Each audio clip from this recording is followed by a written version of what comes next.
Deep underground military bases, or DUMBs for short, are top-secret subterranean facilities located, in most cases, miles below the surface of the Earth. Commonly built within or beneath hard rock formations, such as mountains, mesas, hills, and plateaus, DUMBs provide maximum security and secrecy for both military and corporate interests.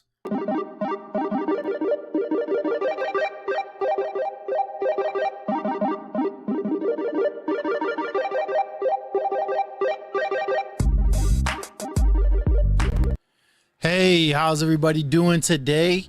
This is the Manwich Show, and I am your host, as always, Rich. Before we get started, let me play the disclaimer.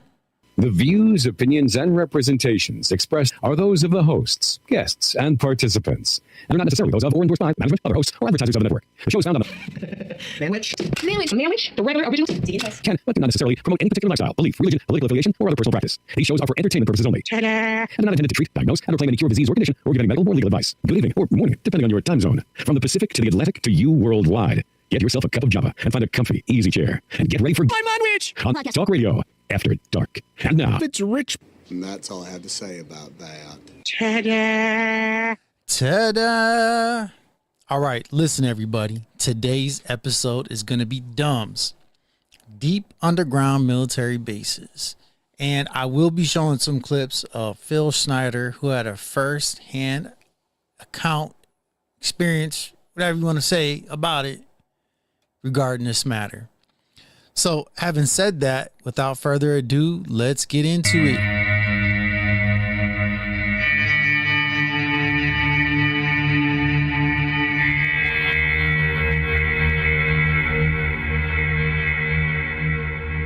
Oh, this is pretty old, everybody. This is pretty old. What we got? 2017, but still, it's 8 years away, but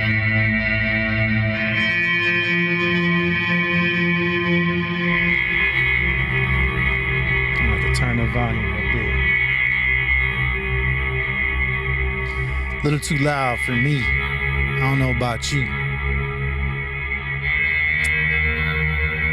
Let's see, 582 billion budget and is similar in magnitude to, that's it? What? I have no time to read it. Now this might be AI right here. This might be some fake, but that might be real too though. I don't know. Maybe so, maybe not. I don't, this is old. So I can't, oh, there goes, I heard about those. Those are supposed to be building those tunnels underground. Now that's real. I believe that. That's the real deal right there. That's real photos. That's probably real photos. Looks like some also from Star Wars, but that's not a matter. Let's check it out. Ooh, deep underground military bases, everybody. What is that supposed to be? The Hoover Dam?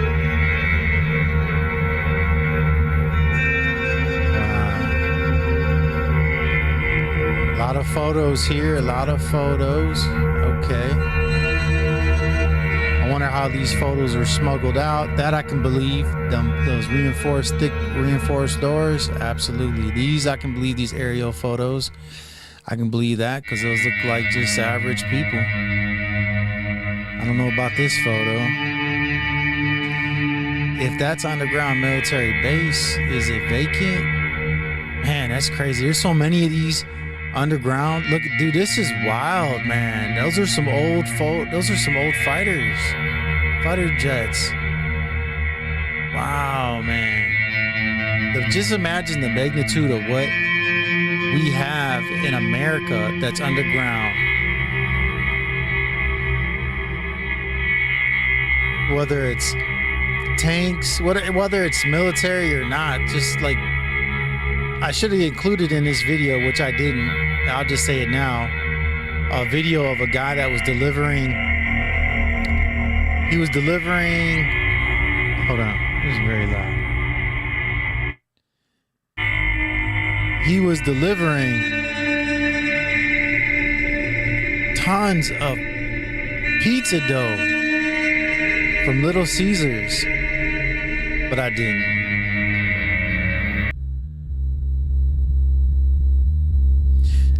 underground military bases, DUMBs. Oh, they got some beat to this. The other one was here. Oh, we've seen this photo already, though. What are you about to see has until now been hidden from public view at a cost of many lives of good men. That is what tunnels the whole. But they're not Phil Schneider. When we get to Phil Schneider, he talks about something totally, another kind of technology that just literally melts the rock and solidifies it against the walls as it's tunneling. And I forgot that how quickly this is accomplished. You know, I can believe those heavy, thick doors. Yup.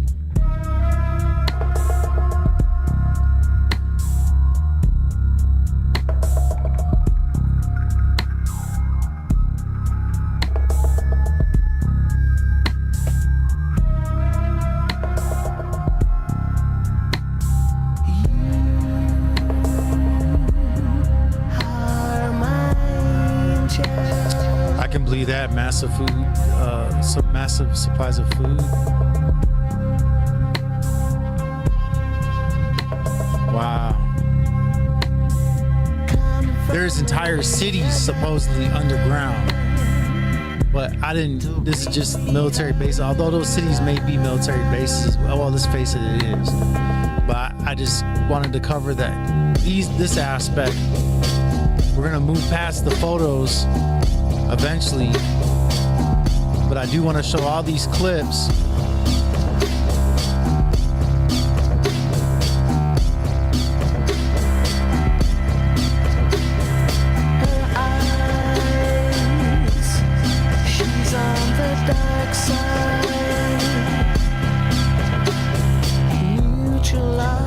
These are all abandoned. If they're abandoned now, I could just, it leads one to the imagination. What are the ones now that aren't abandoned? What do they look like? Now we know that the technology that we receive, that the military's got decades more advanced technology that we civilians have to our disposal.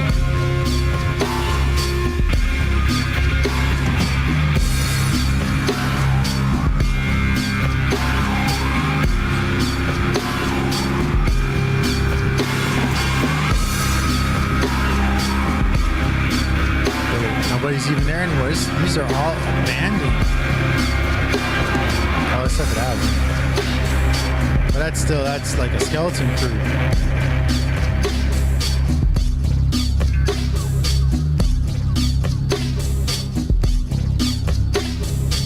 Now this is fully functional. This is operational right here. Who's that? David Copperfield? Come on, man.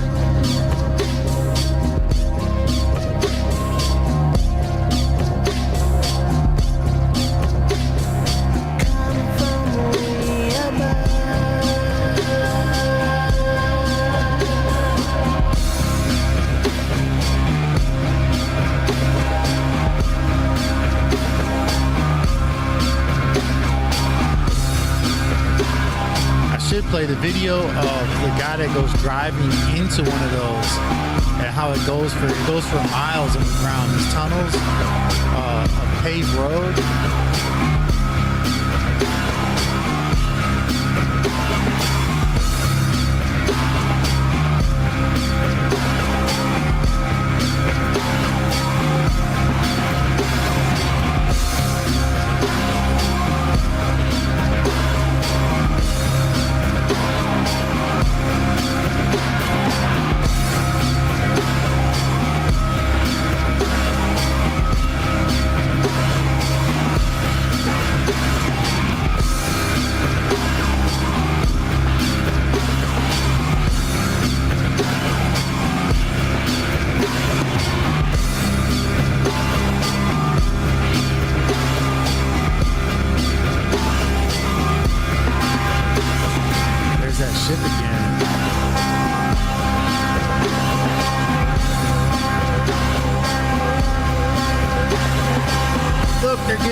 That's got to be fake right there, that photo.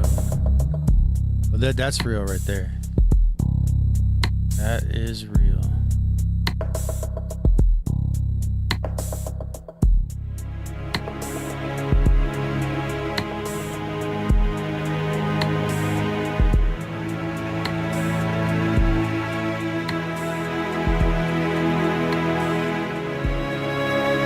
It is your tax dollars that is paying for these underground survival facilities, but they are not for you. Most likely you will never see one. There's not, these are empty. I mean, grant the new ones that they have, the ones they had, these look, so much of them, they're abandoned. But, you know, God forbid it comes to it that where people have to go underground. So they have built FEMA camps for us. That I can agree with that. Maybe a few chosen ones as well. All right. There's the growing facilities. Have you not wondered why? Why would they impose martial law on us? Why would they want to round us all up and put us into FEMA camps? Why are they wanting to produce the imprisonment of the entire couldn't read it all. Too quick. Not that guy here.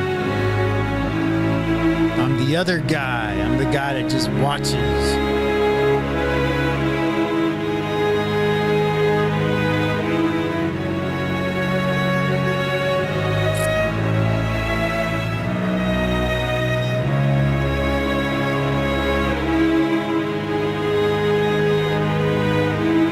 That's interesting, that claim, whoever created this video, that in fact these bases are meant, they're for survival facilities. If they are, what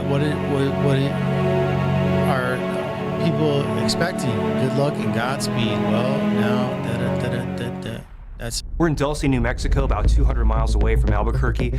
Our goal is to locate a secret underground base where the government reportedly has been housing aliens and carrying out strange experiments. Okay, now this is where the aliens come into play, everybody. And there's definitely something strange going on in Dulce, New Mexico.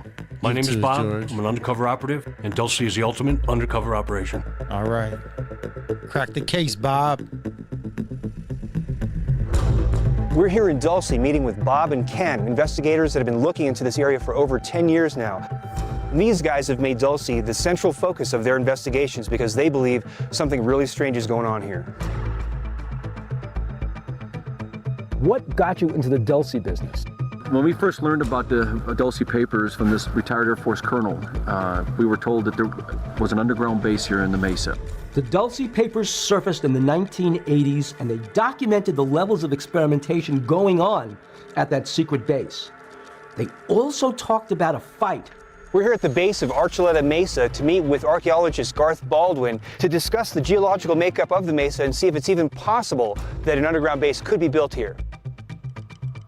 Garth, we're here at the base of the Archuleta Mesa, inside of which there's reputed to be a top secret base for genetic engineering. I guess the question for all of us is, what kind of engineering would it take to have created such a base inside the Earth? Can you tell us about the rock formations and what kind of rock we're dealing with? Up on the mountain, where you do find soil, it's between 1 foot and less, and then it's just bedrock. The upper strata up there that you can see exposed is a columnar basalt. That's much too fragmentary for any kind of drilling or anything out. It makes great fence posts, but it wouldn't necessarily support being ground out inside. But below that, there's layers of basalt that are more structurally sound. There's also sandstones below that. It sounds like top layer, very, very difficult to drill through. They'd have to start at the bottom of the mesa or near the bottom of the mesa where there's a stable strata of rock that they could get into. Let's just say you were hired by the government to design an underground base. Would there be any reason for you to pick Archuleta Mesa? It's a mesa, so you've got a starting point where you know where the stratigraphic layers of rock are, so you've got a structure to begin with. According to the specifications that we've been given for this base, How much of a diameter does this have right here? The base can extend up to 4.87 miles. 4.8 miles, is that correct? 4.8 miles diameter. That's the diameter of the base. That's about the size of the mesa. That would fit within the structure that you're talking about. Garth is telling us that Archuleta Mesa actually has the size to house something of this magnitude. And while I don't necessarily believe yet that there is a base inside the mesa, it's good to know that the possibility of it being there is real. It's conceivable that an And they're coming in through tunnels and actually drilling out the space for this underground base from the bottom up. If that technology were true, then that would be possible. The human species has such a knowledge of mining and structural engineering that I'm not surprised by anything that our engineers can do. I'm really happy to hear Garth's feedback about what the makeup of the mesa, and it does seem like he thinks it is possible to have an underground base there, even given the massive size of this thing. Garth said he didn't know what kind of technology we had that can do this kind of drilling in an expeditious way, but John Rhodes showed us that technology exists today. Therefore, it's quite possible we are standing in the shadow of the Dulce base.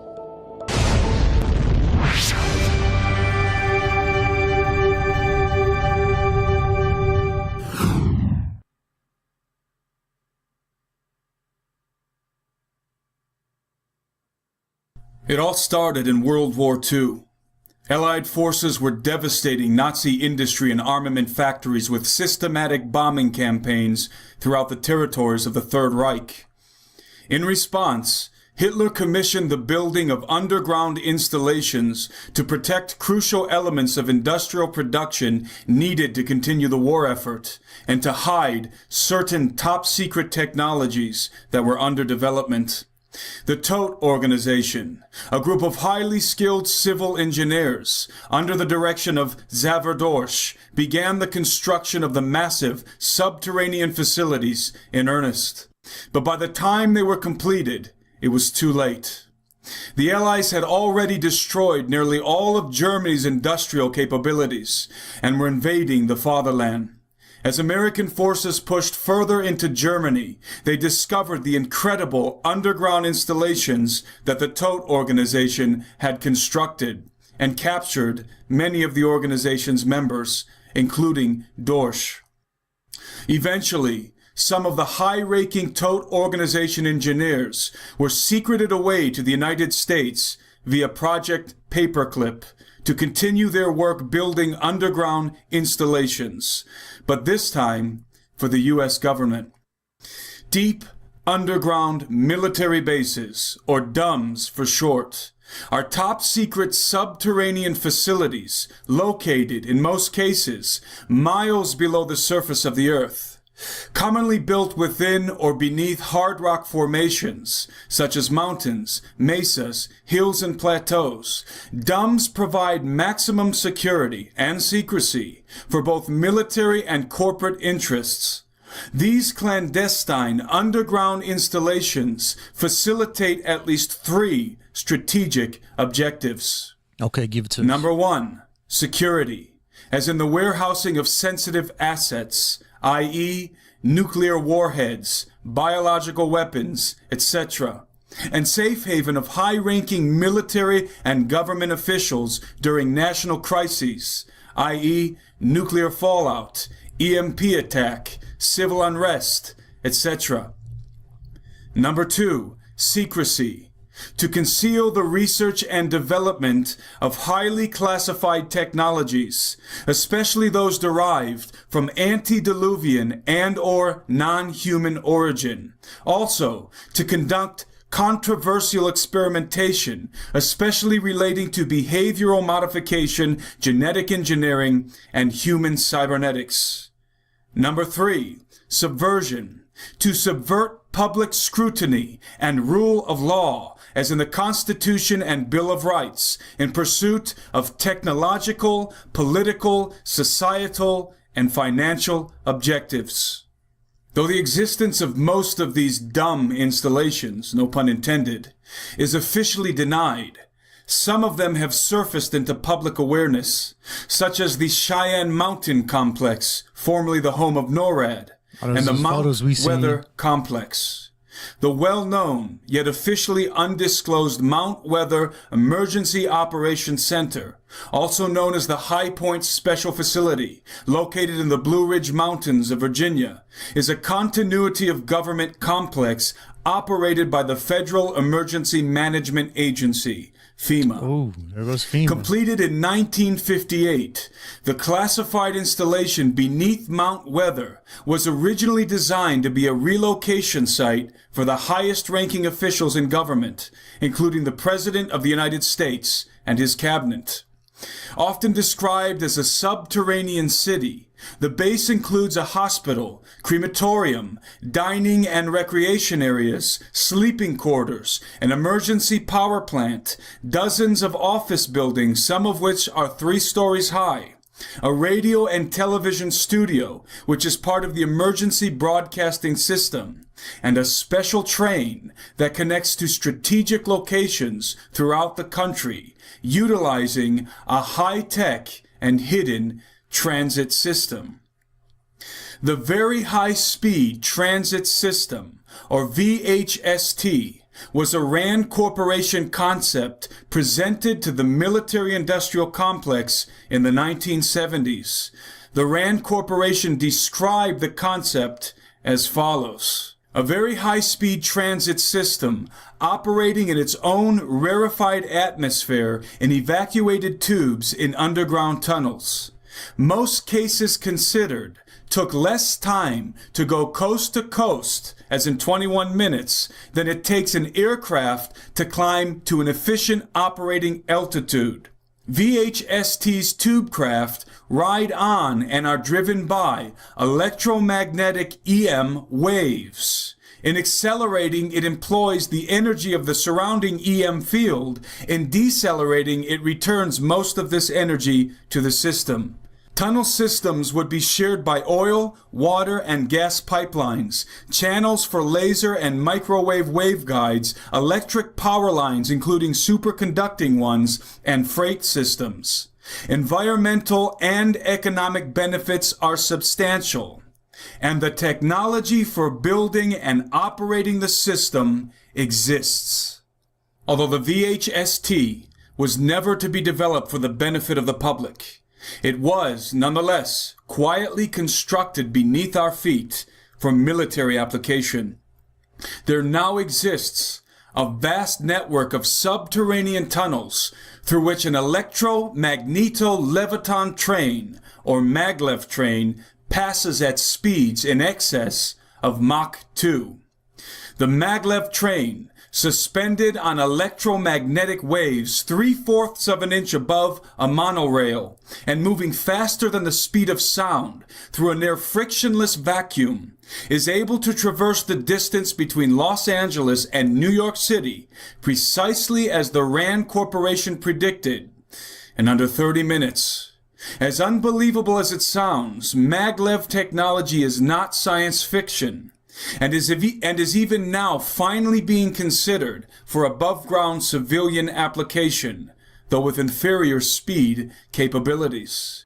The secret construction of both the VHST and the D.U.M.Bs that they network together was made possible by top-secret nuclear-powered tunnel-boring machines called subterranes, the patents for which, coincidentally, were filed in 1972 by scientists working at Los Alamos National Laboratory. Due to the advanced technology employed in these machines, exceptionally large tunnels can be made at incredible speeds without generating residual debris. In his book, Underground Bases and Tunnels, Dr. Richard Sauter explains, nuclear subterranes work by melting their way through the rock and soil, actually vitrifying it as they go, and leaving a neat, solidly glass-lined tunnel behind them. The heat is supplied by a compact nuclear reactor that circulates liquid lithium from the reactor core to the tunnel face, where it melts the rock. In the process of melting the rock, the lithium loses some of its heat. It is then circulated back along the exterior of the tunneling machine to help cool the vitrified rock as the tunneling machine forces its way forward. The cooled lithium then circulates back to the reactor, where the whole cycle starts over. In this way, the nuclear subterrane slices through the rock like a nuclear-powered 2,000 degree Fahrenheit earthworm boring its way deep underground. The United States Atomic Energy Commission and the United States Energy Research and Development Administration took out patents in the 1970s for nuclear subterranes. The first patent in 1972 went to the U.S. Atomic Energy Commission. The nuclear subterrane has an advantage over mechanical tunnel boring machines in that it produces no muck that must be disposed of by conveyors, trains, trucks, etc. This greatly simplifies tunneling. The underground base at Mount Weather is an impressive facility, but it is by no means the largest or the deepest beneath the soils of the United States. The construction of modern D.U.M.Bs employs technology vastly superior to what was available in the 1950s.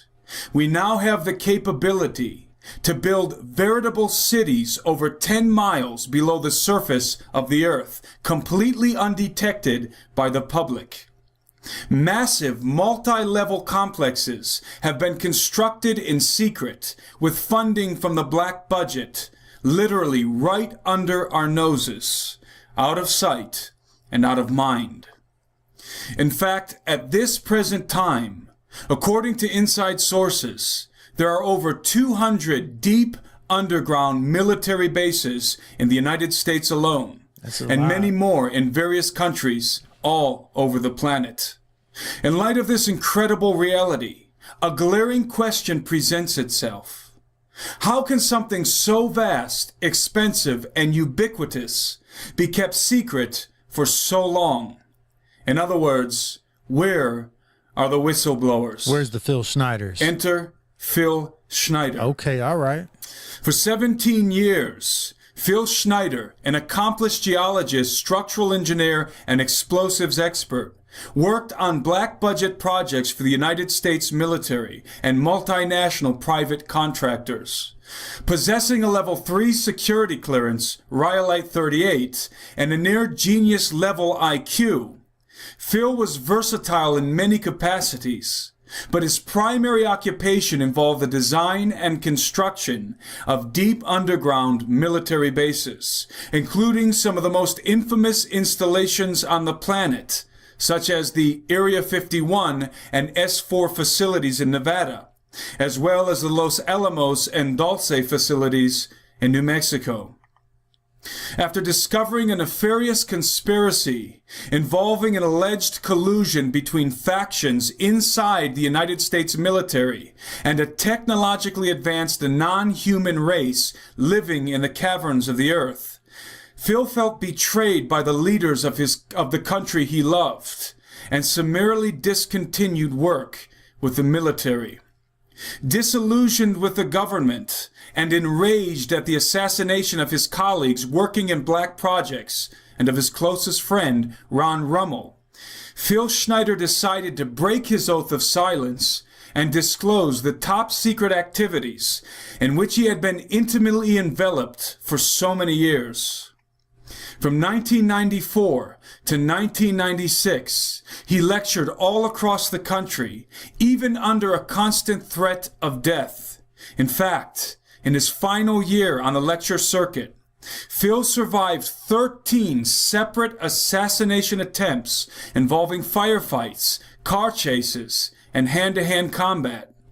However, sadly, the 14th attempt on his life would succeed.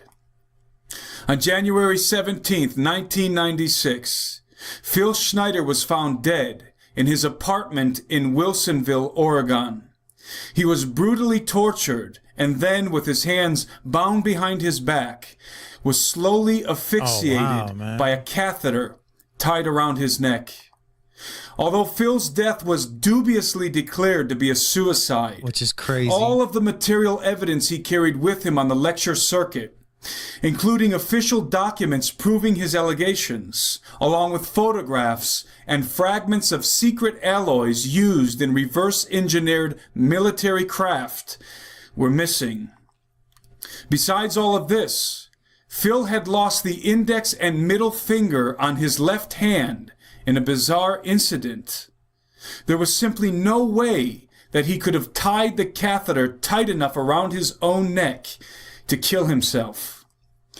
For telling the truth, Phil Schneider paid the ultimate price. So rather than cite his testimony, I will let Phil speak for himself. All right, let's go. I'm Phil Schneider.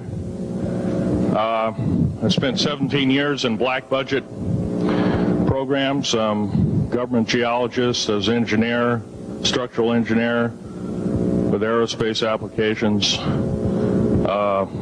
Self-taught metallurgist, became kind of famous in my own right. I basically would have a set of notes here, but they're unavailable in all this melee.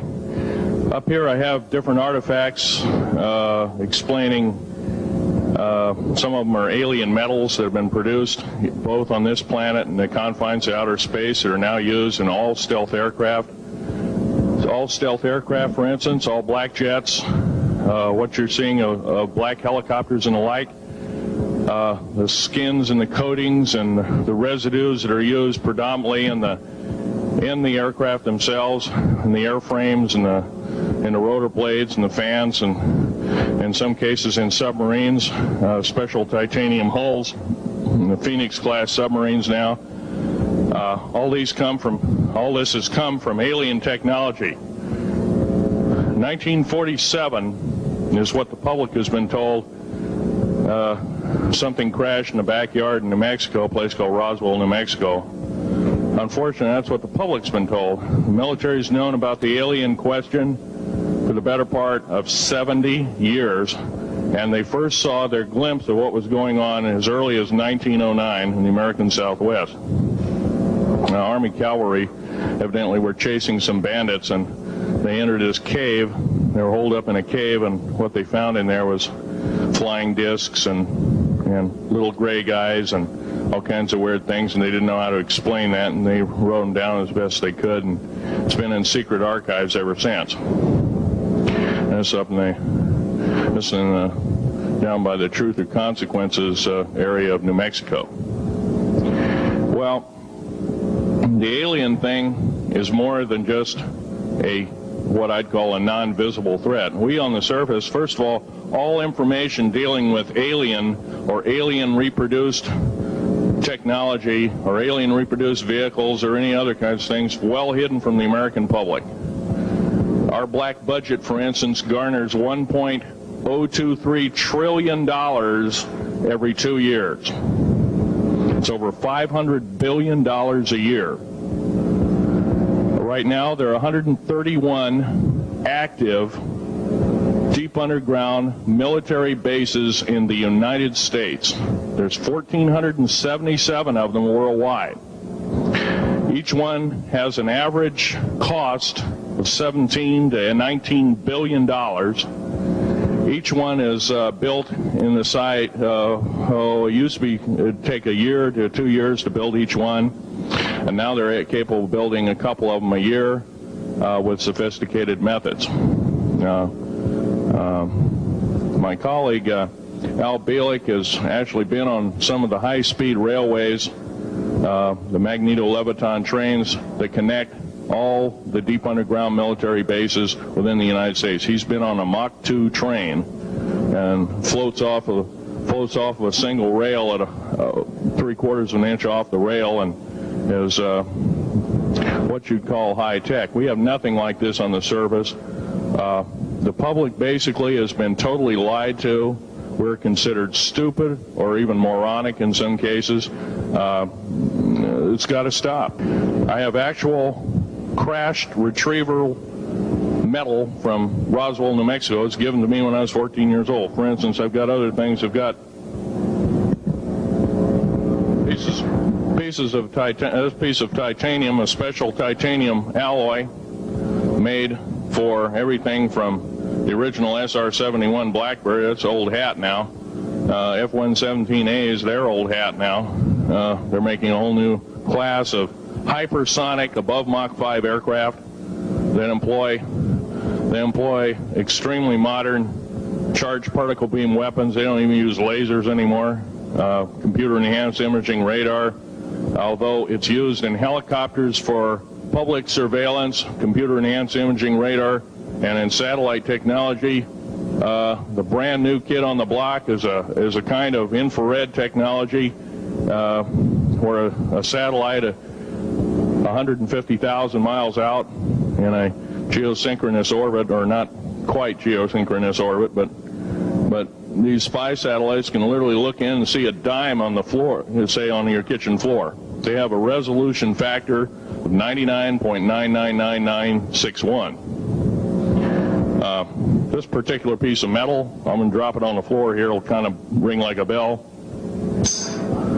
You can't break it. Withstand temperatures in excess of 7,500 degrees Fahrenheit. It has niobium in it. It also has mironite in it, element 123.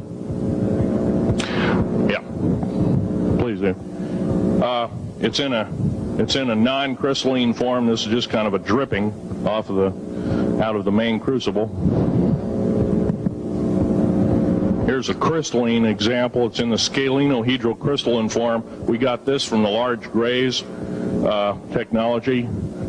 This is grown in the confines of outer space, which has not quite a super vacuum, but by the way, this is capable of withstanding temperatures in excess of 10,000 degrees Fahrenheit. It's great for certain parts of aircraft. This kind of material I work with on a daily basis. Up here we have a transparency of Groom Lake.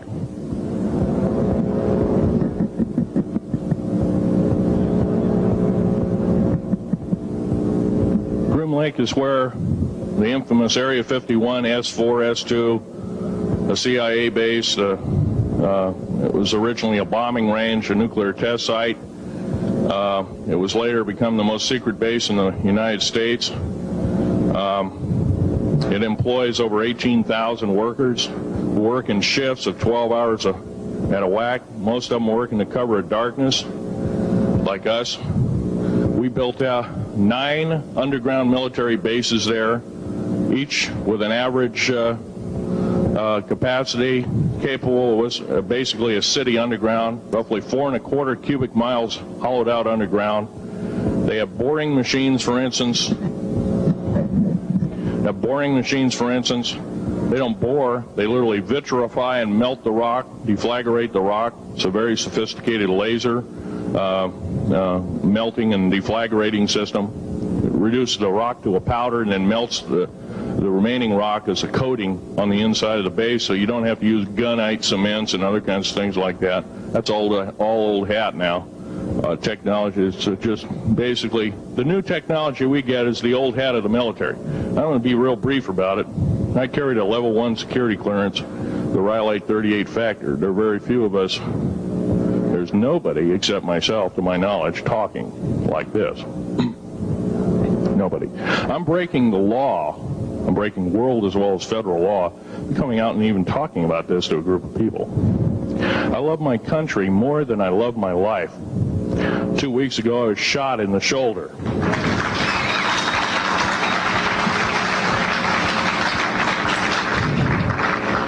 I don't want to gore you women out, but I was shot in the shoulder up here. I recently have become friends of a retired FBI agent who took me under the wing. He says, I've never seen a person braver than you. And I said, well, there's more coming.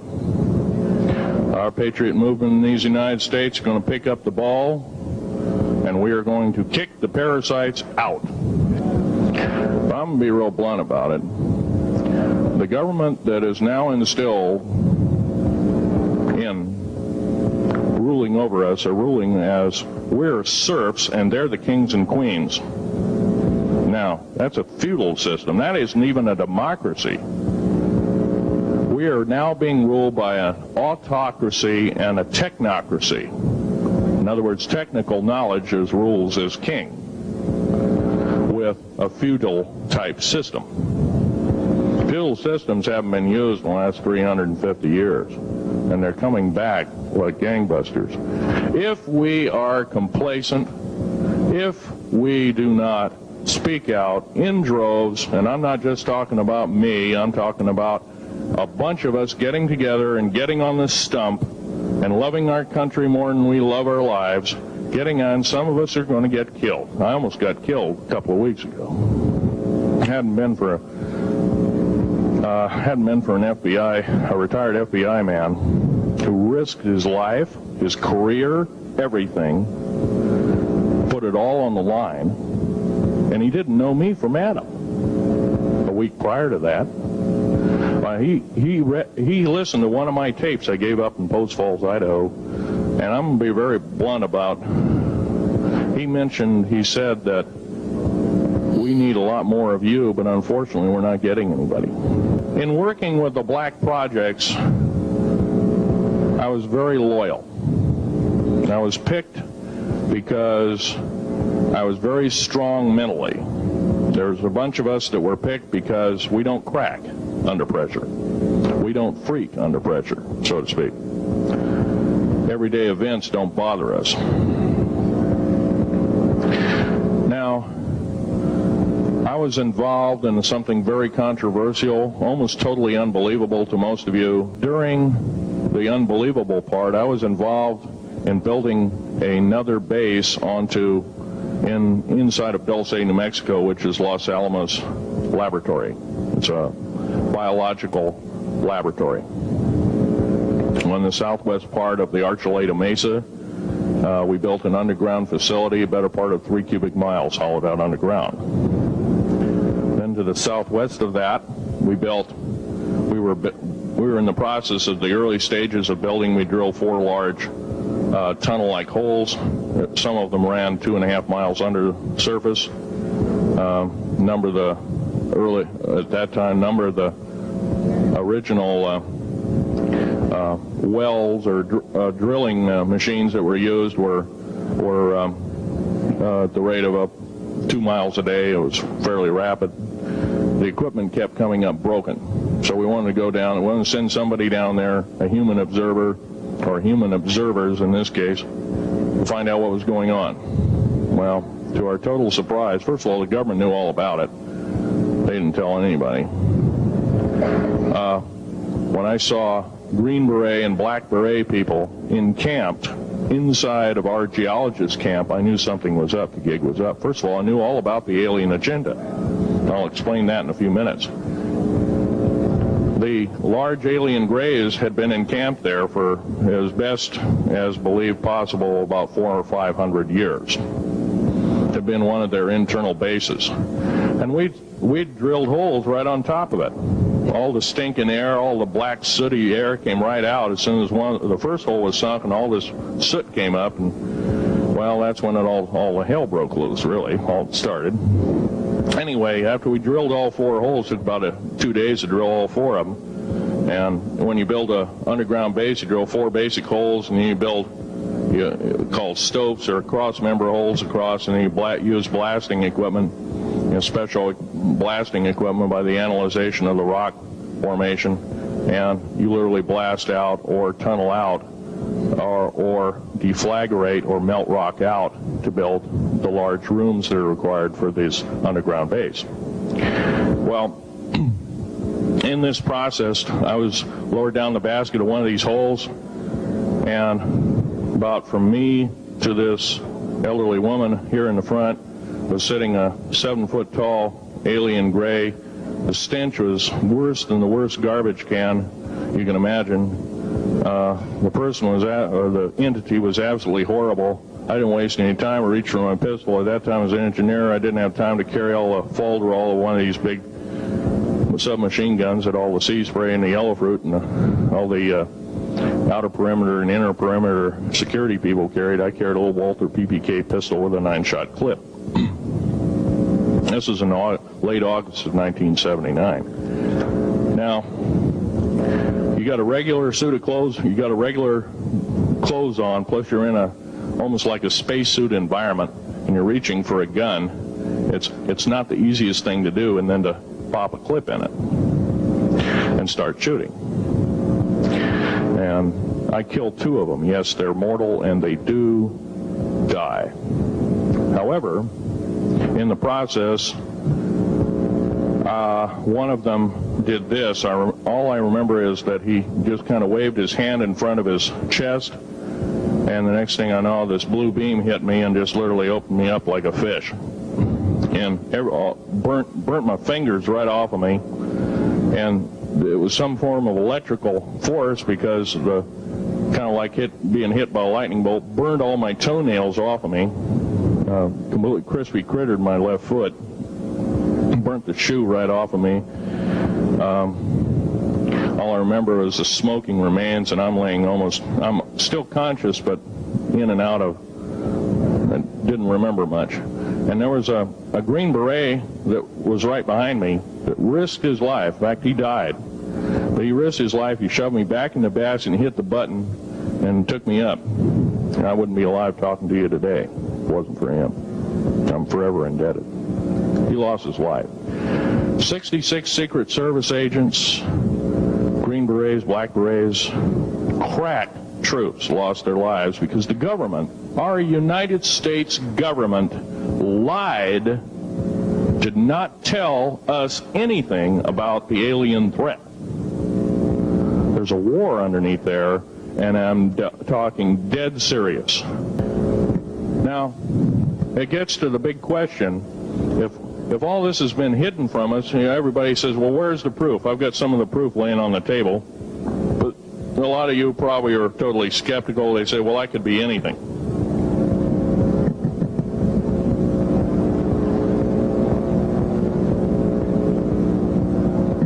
In my hand here, I have a piece of what's called corbamide. It's the heaviest element in the world.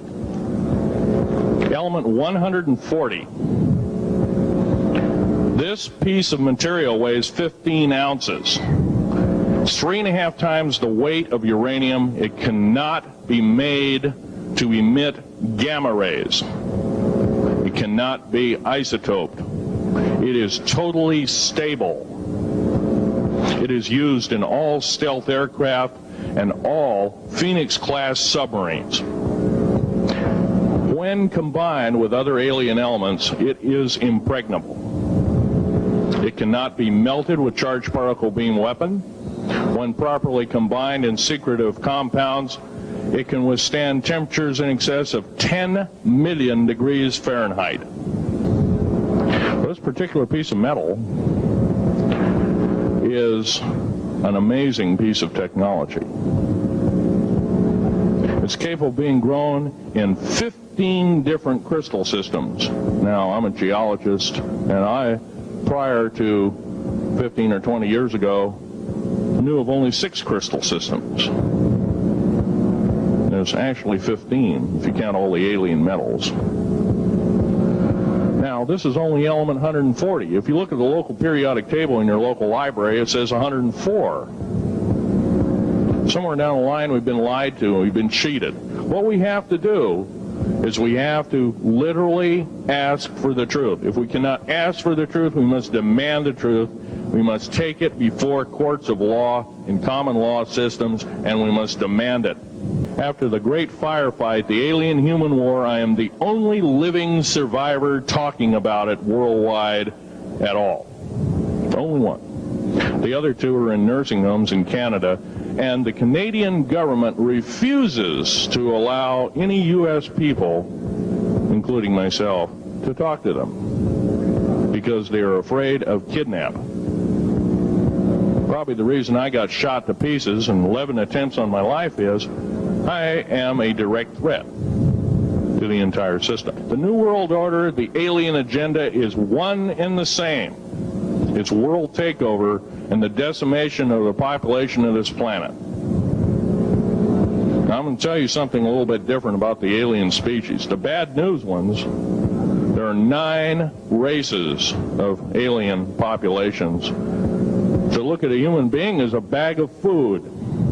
They're not cannibals. They don't eat the flesh and the bones and all that kind of stuff.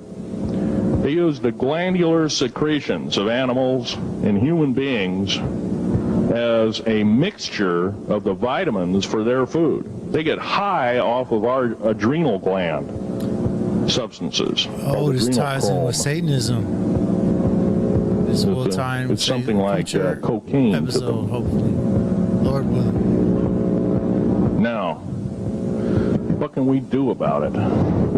Right now, if we do nothing, we can do nothing about it, and it'll continue to go on. Basically, we'll be led in the dark, and you'll keep seeing more and more people disappear. Right now, there's 100,000 children totally unaccountable through FBI archives, cannot be traced anywhere. They haven't been murdered.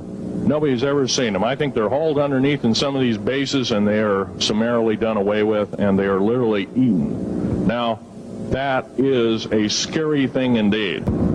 Area 51 is only one base, one of the 131 bases.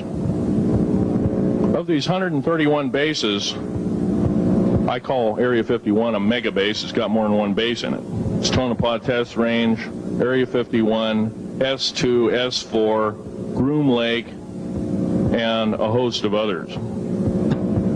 Now, these mega bases